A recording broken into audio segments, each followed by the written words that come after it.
This is the weather forecast video for Sunday, March the 4th, 2012. Let's take a look at the satellite image from last evening. You see a storm system along the mid-Atlantic and southeast coast pushing off that produced the severe weather back on Friday, with a clipper system coming in from the northwest later on today.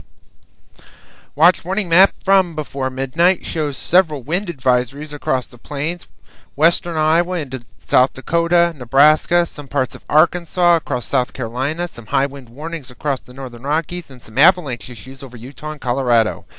QPF chart precipitation over the next 5 days through Thursday at 6 p.m. shows some decent amounts of precip. This will mainly be with the system at midweek, with a little clipper coming through today producing a little bit of some snow flurry activity.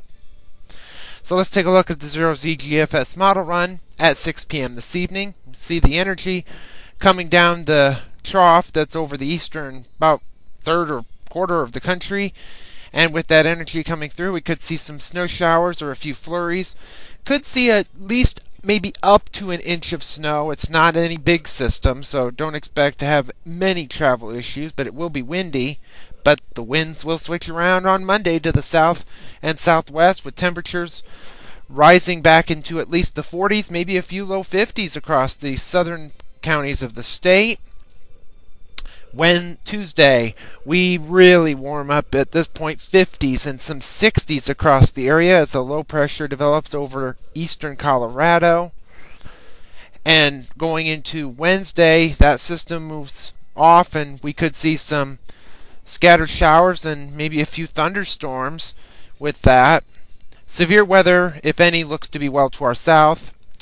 And Thursday, that front moves past us, but it begins to hang up in the central and southern plains as an upper level feature begins to slow down and start spinning by itself over Oklahoma and Texas, and that thing just sits here even into Friday. It just sits over about Vernon, Texas, and we just stayed north of it, and even into Saturday it's still there, not moving, with some pretty decent amounts of rain across the southeastern part of the country, while here we're still dry and relatively decent.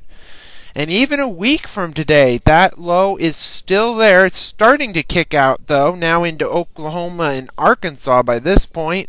And with the vicinity close, we could actually see the rain move back into the state as the upper level feature begins to finally kick out, with some thunderstorms possible over the South and Ohio and Tennessee valleys at this point. A few days later, on the 16th, we see some energy moving across the U.S.-Canadian border.